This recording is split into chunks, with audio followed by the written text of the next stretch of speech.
E a gente está falando aqui dos candidatos mais à esquerda, o Boulos, a Tabata Amaral se colocou na condição de pré-candidata também.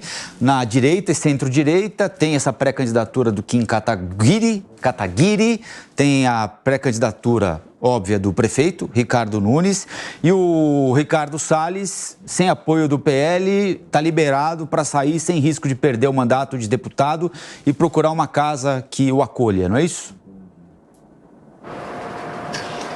Colombo, ele vai ser liberado. O deputado federal Ricardo Salles conseguiu costurar um acordo com o presidente nacional do PL, Valdemar Costa Neto, que vai fazer uma carta de liberação de Ricardo Salles do partido, justamente para que ele possa sair, tentar essa candidatura à Prefeitura de São Paulo, sem perder o mandato de deputado federal. Ricardo Salles ainda não definiu um partido para ir, nem quando efetivamente fará isso. Mas por que ele quer sair? Porque ele queria se candidatar à Prefeitura de São Paulo pelo PL e encontrou resistência de uma ala grande do partido, inclusive de Valdemar Costa Neto, que acredita que a cidade de São Paulo não vai votar em um candidato tão alinhado à direita ao ex-presidente Jair Bolsonaro. Lembrando que Lula e Haddad venceram o pleito de 2022 aqui na capital paulista e por isso essa ala do PL aposta em uma chapa conjunta com Ricardo Nunes, que vai tentar a reeleição. Então a ideia é o PL emplacar um vice nessa chapa. O nome mais falado neste momento é o de Fábio Van Garten, que agora trabalha como uma espécie de assessor do ex-presidente Jair Bolsonaro.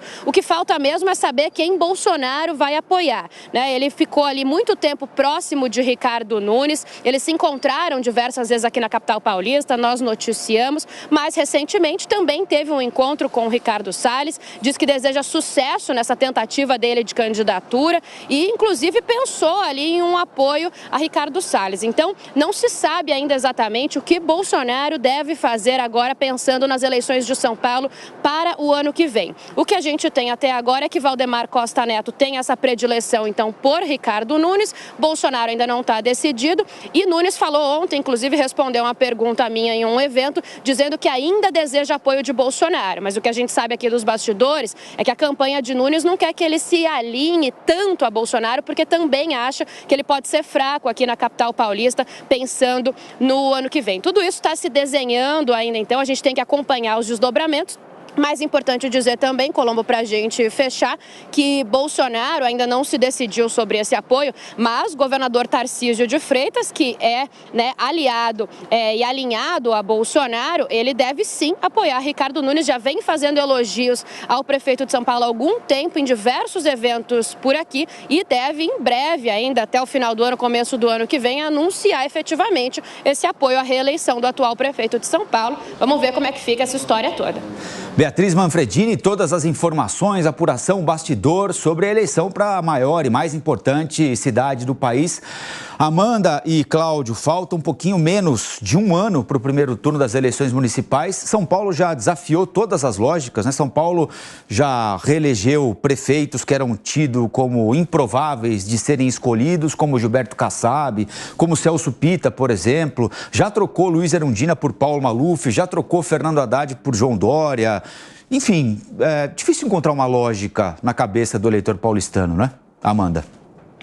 Ô Colombo, olha, eu só digo uma coisa, o sonho da campanha do Boulos, com quem eu tenho conversado recentemente, é o seguinte, que a direita se divida, como pinta esse cenário aí. Se o Salles sair de fato do PL, encontrar outro partido que a gente não sabe qual vai ser, mas seja candidatura de direita, uma delas. Você ainda tem o Ricardo Nunes, que vai ser de centro-direita e que é a pessoa, o candidato que a campanha de Boulos efetivamente acredita que chegue no segundo turno, por causa da máquina pública, do dinheiro, das obras. A gente sabe, quem vive em São Paulo está um canteiro de obras, está difícil transitar pela cidade de tanto trânsito, mas que essa entrega viabilize a chegada de Nunes no segundo turno. Será a candidatura com a maior rede de apoios, com mais dinheiro e com máquina pública. E aí você tem outras duas da direita, possivelmente colocadas nesse tabuleiro, tanto a de Ricardo Salles como a de Kim Kataguiri. Essa divisão da direita, do outro lado temos Boulos e Tabata Amaral, é o sonho da campanha de Boulos. Eles acham que o Nunes chega ao segundo turno, mas com um certo desgaste. Aí você tem algumas incógnitas ainda. Quem Bolsonaro vai apoiar? Lembrando que em 2020 ele apoiou Celso Russomano, que sequer chegou ao segundo turno. Ele vai fiar o seu apoio a Ricardo Salles ou é só uma promessa vazia? É difícil imaginar que ele apoie totalmente Ricardo Salles e, por exemplo, a chapa de Nunes contar com um vice como Fábio Weingarten, que é uma figura super próxima ao Bolsonaro, continua muito próxima a ele, mais próxima que Ricardo Salles. Mas, ao mesmo tempo, Bolsonaro e os bolsonaristas raiz entendem que Nunes não faz a defesa que ele deveria fazer dos valores, da pauta, da agenda bolsonarista. Ele tentou até, como a Beatriz Manfredini explicou aí, se distanciar, guardar uma certa distância. Isso tem um motivo. A última pesquisa da Datafolha, de setembro, mostra que 68%, nada menos que 68% dos paulistanos não votariam num candidato indicado por Bolsonaro.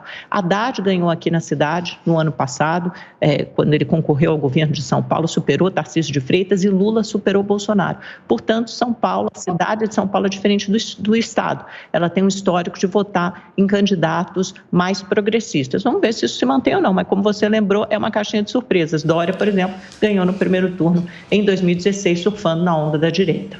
Bolsonaro é má companhia na cidade de São Paulo, Cláudio? Depende.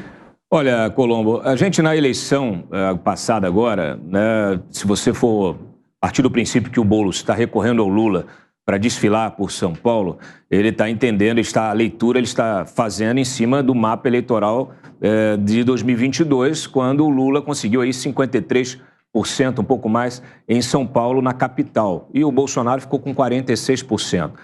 Isso mostra que, de fato, na capital você tem um voto mais à esquerda, né? De centro-esquerda. Quem sabe muito bem disso é o Kassab, né? Que é um grande articulador político e já nos disse isso há alguns meses no Direto ao Ponto, justamente fazendo a leitura de que o voto, né, na capital, ele é um voto de centro, e que nem a direita sozinha vence, nem a esquerda sozinha vence. Mas, claro, hoje você tem um cenário em que se desloca um pouquinho aí para a esquerda, mas sem dispensar o centro. Essa colocação de candidaturas, de pré-candidaturas agora, é muito mais um teste justamente de popularidade, de recall desses nomes junto ao eleitorado. Como você disse no início do bloco, né, o eleitor, cada hora ele tem um comportamento diferente. O voto, normalmente, é uma decisão emocional, muito mais emocional do que racional.